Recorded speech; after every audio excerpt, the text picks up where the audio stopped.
So, as for the question, would I recommend the book? I think at this point it's probably pretty obvious that I absolutely would. I mean, after I wrapped my head around the multiple POVs, it was really easy to read, super gripping, and suspenseful. Hi everyone, my name is Terraswell, and today is Tuesday, which means it's time to discuss our Panic at the Book Club book of the week, which is The Midnight Man by Caroline Mitchell.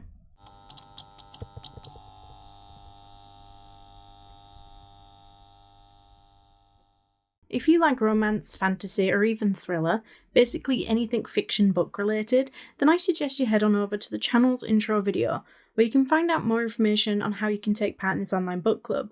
We announce books at least 4 weeks in advance, and we accept your bookish feedback in a wide manner of ways. Post your comment below a video, send in a voice note, or even send me a short video clip of you discussing the book.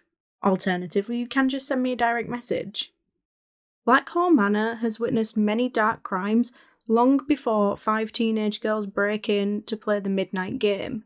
It was only supposed to be a game, but only 4 girls come home. Detective Sarah Noble has just returned to the force, and nobody knows more about Blackhall Manor than her.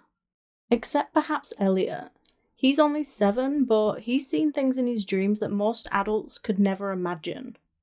It's a case that will bring them all together and shake Sarah to her core.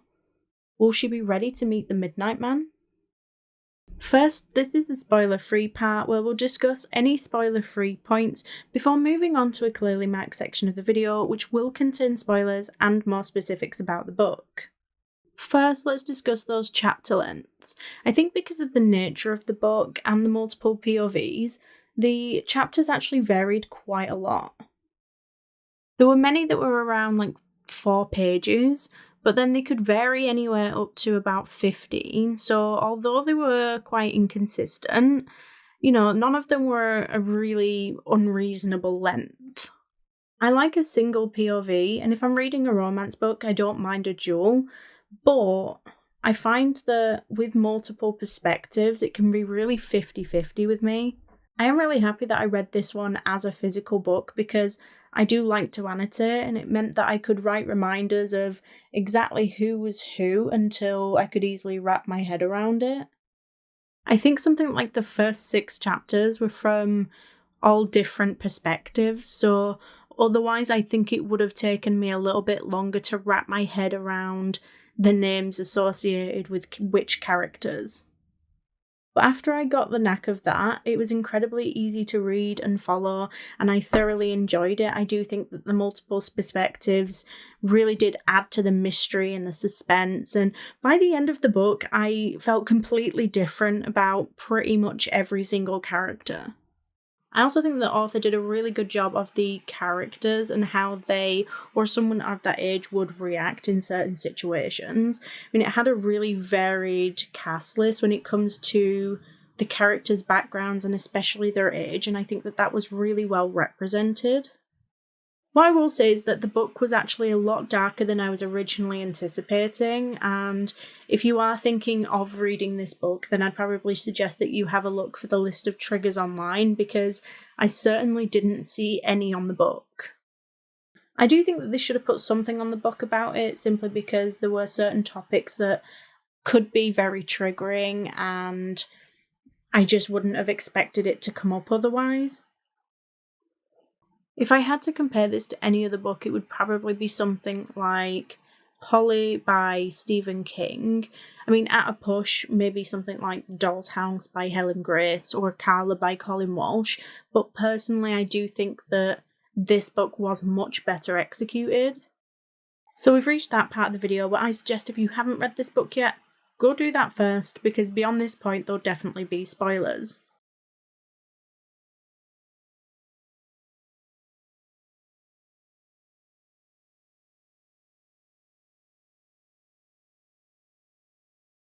My thoughts on a lot of these characters changed quite a lot throughout this book. I mean, Elsie for start, I thought she was just an absolutely horrible person, and let's be honest, she was really unpleasant. I mean, the way that she treated to and spoke to her son was just so ungrateful, entitled, and quite cruel. I mean, In her own chapters, she might think of him in a kind way and may even show a little bit of remorse, but then she would just continue to treat him like crap. I mean, after all that, it's not too surprising if Christian felt the pressure to, help the one person he may have thought he had a connection with and a more positive relationship with. But by the end, geez, I did feel really bad for her. I mean, she obviously wanted to do better and be better in more ways than one, and she was just going through her own trauma. Like, it got so dark, and then only for people outside of her family to be so cruel as well. Like, the woman probably never really felt what it was like to be truly loved, apart from her son, and she probably didn't know what to do with that, especially since as her son was also a part of that trauma. I did suspect Christian's involvement in some way, because otherwise Elsie's chapters just didn't really seem to have much of a purpose, like they were kind of not really relevant otherwise, but there was so much more to it than that. I'm not gonna lie, when it came to Elliot, he was just a creepy kid in the beginning. I mean, he has death visions, there wasn't much about the situation that wasn't creepy. But I loved his chapters. I mean, I loved how he was portrayed. He was this child who clearly had to grow up too quickly, but he was still a 7-year-old child who didn't quite understand certain situations and had that innocence, I guess. But it also painted such a good picture of what it was really like for this kid to have this creepy death dream talent. I mean, he was clearly suffering but didn't want to upset his mom, and he kept his dad's medal so that he could be brave. I think that without his perspective, I probably wouldn't have sympathised with him nearly as much. I probably would have just still seen him as this creepy kid. But he was actually really sweet, and so was his relationship with Sarah. With Libby, I don't know, she was kind of like an character. I mean, she was super important for context, but I don't know, I just didn't connect with her character anywhere nearly as much as I did the others, and perhaps it is just because she was mostly there just to provide context of how the game started again in the first place. The book wasn't really actually much about these 5 girls. I mean, other than that, she wasn't really a huge part in the book. I mean, it explained what happened and why they didn't come forward, but her character just wasn't nearly as strong as the others. At first, I really disliked Gabby, the new police sergeant, but then I quickly grew to like her. I do think that the whole thing with Sarah's work colleagues was really uncalled for and unkind. Like, sure, they may have felt betrayed by Sarah's husband, David, and who he turned out to be, but that wasn't Sarah. And as for taking a year off, the woman was grieving, not only for the loss of her husband, but also who she thought her husband was. I mean, she was questioning their whole relationship, and they couldn't have a single shred of sympathy or compassion, really? Like, I know that she hadn't been working there very long, but then you could also argue that neither had he. So what, they felt so close to David and then was so betrayed by him, but not close enough to Sarah that they could give 2 shits about what it was she was going through, all because it made them short-staffed.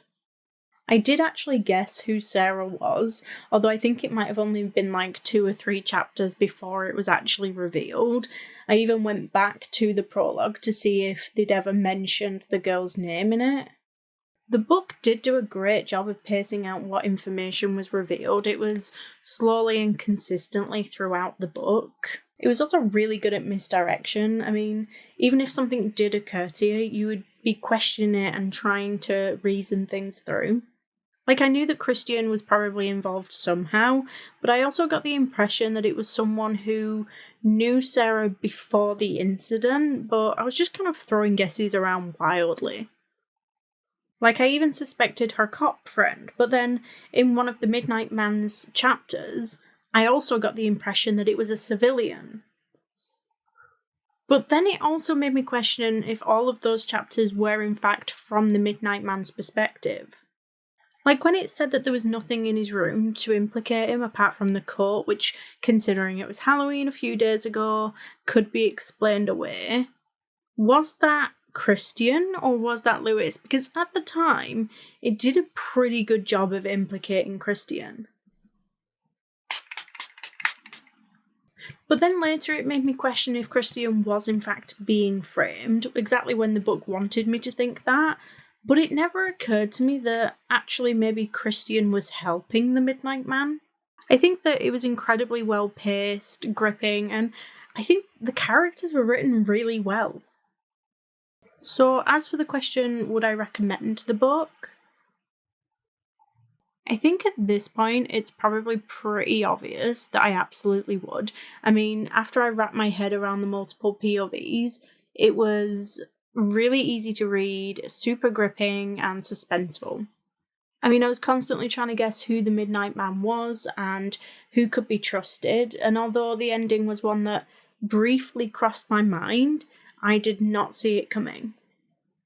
There was so much more to it than I'd originally guessed.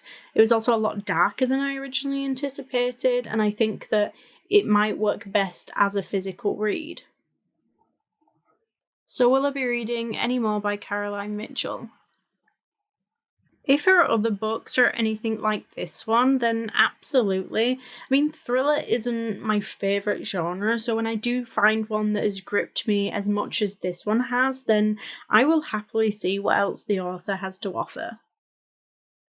But let me know what you thought. Did you enjoy the book?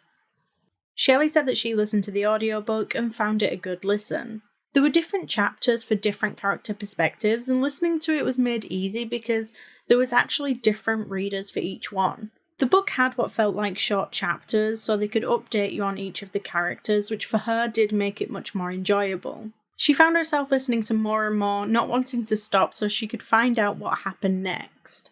Throughout the story, Shelley had her own ideas as to who the Midnight Man was, but she says she got it so wrong. She just didn't see that one coming, and although now she knows, she feels like it should have been easy to work out, but she would definitely recommend this book. I completely agree. I feel like the book did an amazing job at tricking the reader and diverting your attention away from what was actually going on.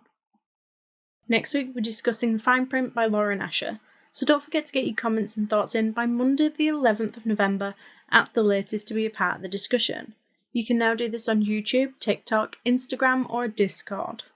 The following week will be Songlight, but don't forget if you do need a little bit longer to read a book, we do now list the next 4 books down below along with the discussion dates. That way you can choose the genre that best suits you and the best time frame to read it in. Thank you all for joining, and if you like this video, please don't forget to like and subscribe, it's always appreciated, and I will see you next week. Bye!